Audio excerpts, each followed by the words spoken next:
അച്ചായൻ്റെ പെണ്ണ്. എന്തു പറ്റി മോളെ? എന്താ ഒരു വല്ലാഴിക? ആൻസി വേഗം അവളുടെ അടുത്തേക്ക് വന്നു. ഏയ്, ഒന്നുമില്ല മമ്മി. എന്താ എന്താ പറ്റിയത്? എല്ലാവരും അവൾക്ക് വട്ടം കൂടി. പെട്ടെന്നൊരു തളർച്ച പോലെ. അതാണ്. നന്ദു എല്ലാവരോടും മറുപടി കൊടുത്തു. കുറച്ച് സമയം കിടക്കാം, വാ മോളെ. ആൻസി അവളെ മുറിയിലേക്ക് വിളിച്ചു.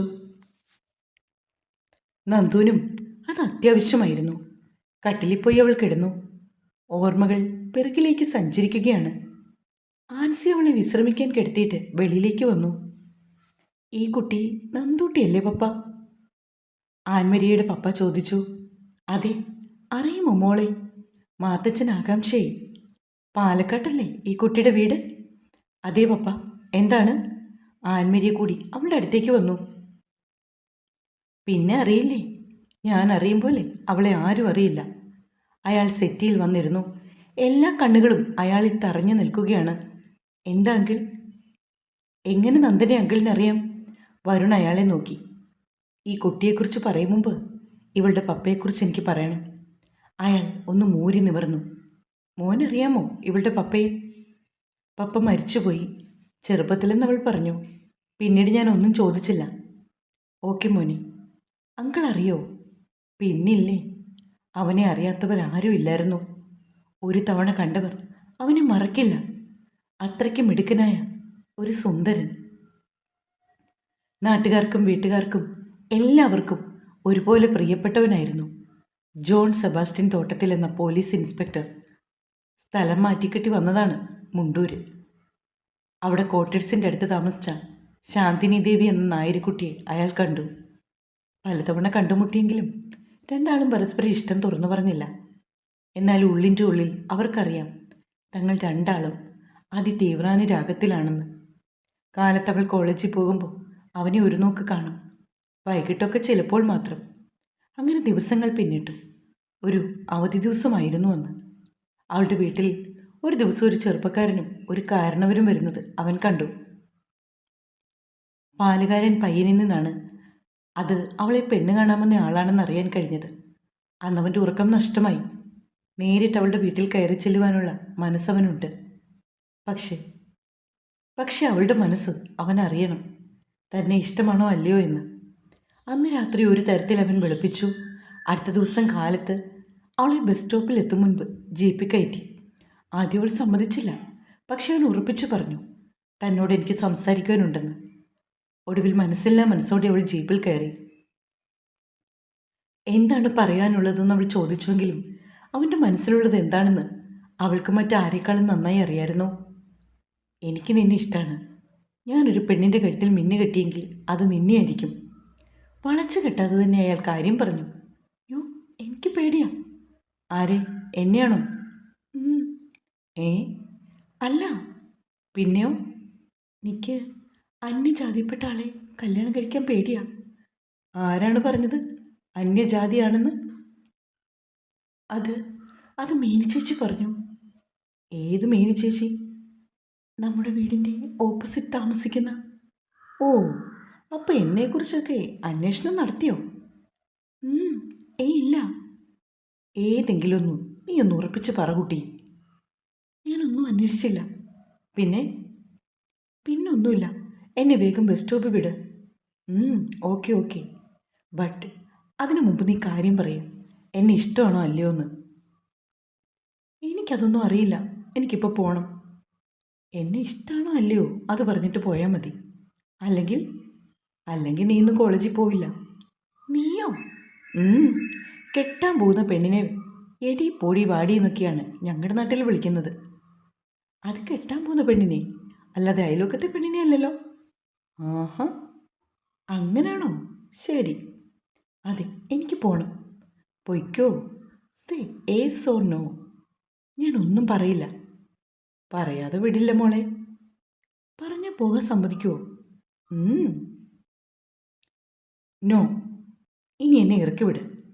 ആഹാ, അങ്ങനെ പറഞ്ഞാൽ ഞാൻ വിടില്ല. ഇപ്പം അങ്ങനായോ? ആയി. ഇതെന്താ ഇങ്ങനെ? എന്നോട് യെസ് ഓർ നോ പറയാൻ പറഞ്ഞിട്ട്?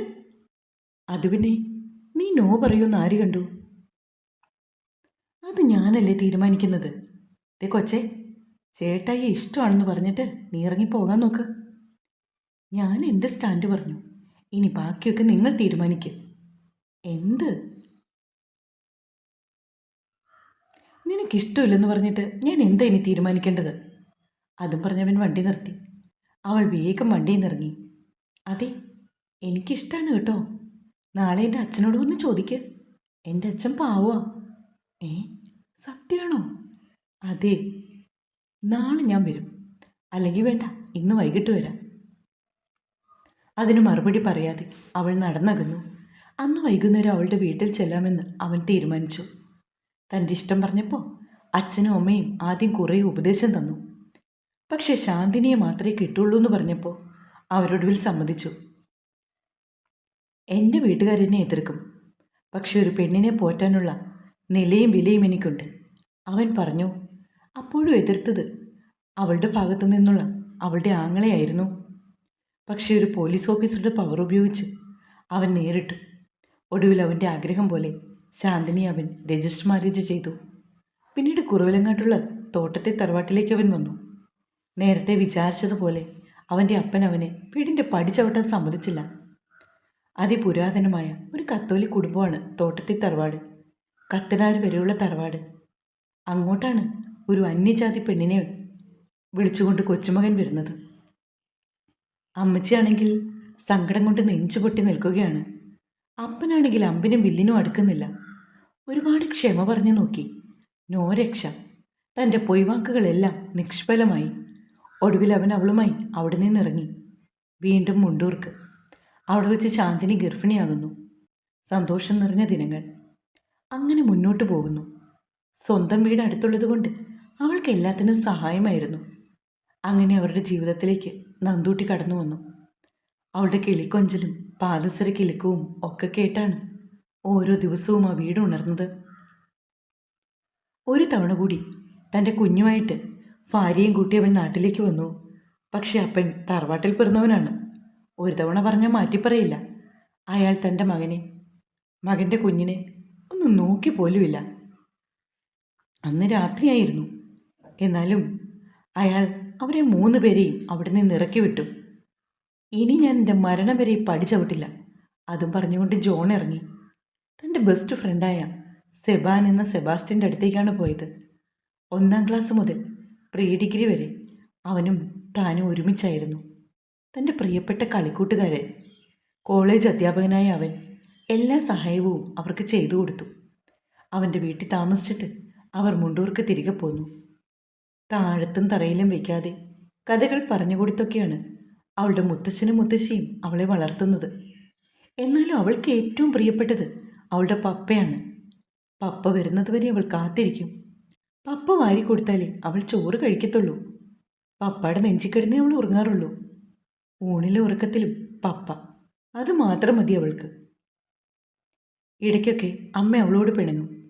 നന്ദുട്ടിക്ക് അമ്മയെ വേണ്ടല്ലോ, അതുകൊണ്ട് അമ്മ പിണങ്ങി. പിണങ്ങണ്ടെന്നും അമ്മേനെ ഒരുപാട് ഇഷ്ടമാണെന്നും ഒക്കെ അവൾ കൊഞ്ചി പറഞ്ഞു. ഇടയ്ക്കൊക്കെ വെക്കേഷൻ ആവുമ്പോൾ സെബാനും ഭാര്യയും മക്കളും വരും. ഒരു ദിവസം സെബാനെയും കുടുംബത്തെയും ജോൺ വിളിച്ചു തൻ്റെ 6ാം വിവാഹ വാർഷികം ആഘോഷിക്കുവാൻ. തലേദിവസം തന്നെ അവരെത്തിയിരുന്നു. എല്ലാവരും കൂടി ഉത്സവം പോലെയാണ് അന്നാ രാത്രി ആഘോഷിച്ചത്. ഭൂമിയിലെ സ്വർഗമാണിടാ എൻ്റെ വീട്. എൻ്റെ ശാന്തിനിയും മോളുമില്ലാത്ത ഒരു നിമിഷം എനിക്കില്ലടാ. ഒരു പെഗൊക്കെ അടിച്ച് ജോൺ കൂട്ടുകാരനോട് പറഞ്ഞു. അവൻ പറഞ്ഞത് അക്ഷരം പ്രതി സത്യമാണെന്ന് സെബാനും അറിയായിരുന്നു. തങ്കം പോലുള്ള പൈതലും അവനെ പ്രാണനെ പോലെ സ്നേഹിക്കുന്ന ഒരു ഭാര്യയുമായിരുന്നു അവൻ്റെ ലോകം.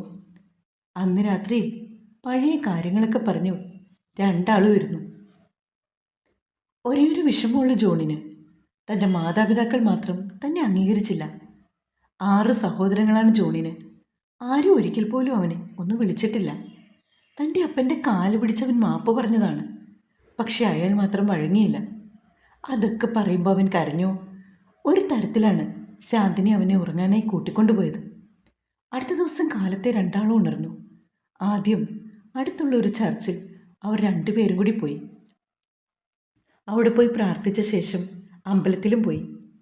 നമ്മൾക്ക് അങ്ങനൊന്നും ഒരു വേർതിരിവില്ലടാ. എല്ലാ ദൈവത്തെയും ഞങ്ങൾ വിളിക്കും, വീട്ടിലേക്ക് കയറി വന്ന് ജോൺ പറഞ്ഞു.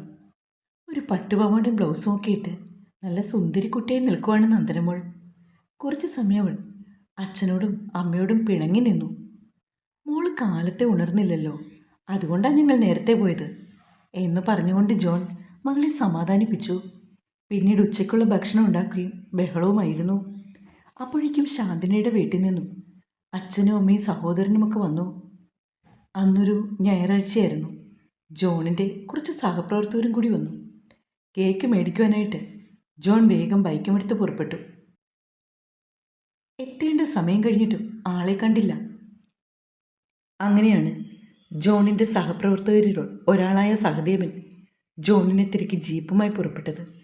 പിന്നീട് അറിഞ്ഞത് ഞെട്ടിപ്പിക്കുന്ന വാർത്തയായിരുന്നു. നിയന്ത്രണം വിട്ടുവന്ന ഒരു ടിപ്പർ ലോറി പാവൻ ജോണിനെ. ശാന്തിനി ഒരു ഭ്രാന്തിയെപ്പോലെ അലറി. കൂട്ടുകാർക്ക് എല്ലാവർക്കും ചോക്ലേറ്റായിട്ട് പപ്പ വരുമെന്ന് പറഞ്ഞ് നന്ദുവിനെ പറ്റിച്ചു. വെള്ളത്തുണി പൊതിഞ്ഞ മൃതദേഹം കണ്ട് അവൾ കാര്യം അറിയാതെ കരഞ്ഞു. പപ്പയെ കുറേ തവണ അവൾ പിടിച്ചു കുലുക്കി. പപ്പ എണീറ്റ് വാ, വാ കണ്ണു തുറക്ക്, ഞാൻ പിണങ്ങിയിട്ടോ. അവൾ കരഞ്ഞു വിളിച്ചിട്ടും അവളുടെ പപ്പ കണ്ണു തുറന്നില്ല.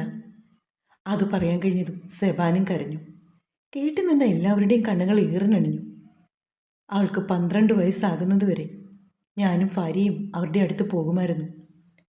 പിന്നീട് അവർ അവരുടെ ആങ്ങളയുടെ കൂടെയായി. പലതവണ ജോണിൻ്റെ അപ്പച്ചനും അമ്മച്ചിയും അവരെ കൂട്ടാൻ ചെന്നതാണ്. പക്ഷെ ജോണിനെ അംഗീകരിക്കാത്തവരുടെ അടുത്തേക്ക് പോകാൻ ശാന്തിനി തയ്യാറായില്ല. ശാന്തിനിയുടെ അച്ഛനും അമ്മയും മരിച്ചോടെ ആങ്ങളയുടെ മറ്റൊരു മുഖമാണ് കണ്ടത്. ഒടുവിൽ അവർ ഒരു ആശ്രമത്തിൽ അന്തേവാസിയായി എന്നറിയാൻ കഴിഞ്ഞു. ഞങ്ങൾ കുറേ അന്വേഷിച്ചു, പക്ഷേ കണ്ടെത്താൻ കഴിഞ്ഞില്ല. ഈ മുഖങ്ങൾ ഞാൻ എല്ലാ യാത്രയിലും തിരയുമായിരുന്നു. ഒടുവിൽ ഇന്നാണ് ഞാൻ അറിഞ്ഞത്. ഇവിടെ വെച്ചാണ് ഞാൻ അറിഞ്ഞത് നന്ദനമോളെയാണ് വരുൺ വിവാഹം ചെയ്തതെന്ന്. അയാൾ പറഞ്ഞു നിർത്തി. ബാക്കി കാര്യങ്ങളൊക്കെ വരുണാണ് പറഞ്ഞത്. അവളുടെ അമ്മ മരിച്ചതറിഞ്ഞ് സെബാൻ ഞെട്ടിത്തെരിച്ചിരുന്നു പോയി. ഈശോയെ, എന്തൊരു കഷ്ടമാണ്. അതെ, പാവം ആ കുട്ടി, എന്തെല്ലാം യാതനകൾ അനുഭവിച്ചവൾ. അമ്മച്ചിയുടെ കണ്ണുകളും ഈറനായി. എന്തായാലും വരുണിൻ്റെ കൈകളിൽ അവൾ സുരക്ഷിതയാണ്. കൺഗ്രാറ്റ്സ്. സെബാൻ അവൻ്റെ കയ്യിൽ പിടിച്ചു കുലുക്കി. അപ്പോഴേക്കും നന്ദൻ അവിടേക്ക് ഇറങ്ങി വന്നു. അവൾ മെല്ലെ സെബാൻ്റെയും ഭാര്യ ലീനാമ്മയുടെ അടുത്തേക്ക് വന്നു.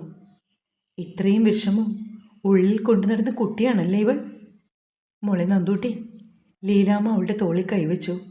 അവൾ അവരെ നോക്കി ചിരിച്ചു. പണ്ടത്തെ അതേ നിഷ്കളങ്കമായ ചിരി. അവർ അവളെ പിടിച്ച് തൻ്റെ അരികത്തിരുത്തി കുറേ വർത്തമാനം പറഞ്ഞു. ഇടയ്ക്കൊക്കെ അവളുടെ കണ്ണുകളിൽ ഏറനണിഞ്ഞു. അമ്മയെക്കുറിച്ച് പറഞ്ഞപ്പോൾ അവൾ കരഞ്ഞു.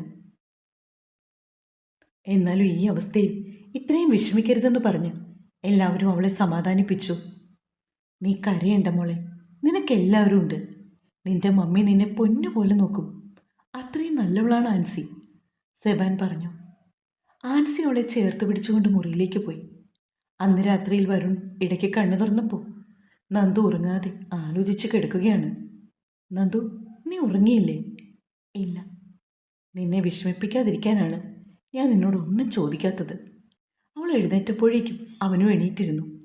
അതുവരെ അടക്കിപ്പിടിച്ച് എല്ലാ സങ്കടവും അണ പൊട്ടി ഒഴുകി. അവൾ വരുണിനെ കെട്ടിപ്പിടിച്ച് പൊട്ടിക്കരയുകയായിരുന്നു. എത്രയെത്ര ആശ്വാസവാക്കുകൾ വരുൺ പറഞ്ഞുവെങ്കിലും അവളുടെ കണ്ണുനീർ തുടയ്ക്കാനായില്ല. തുടരും.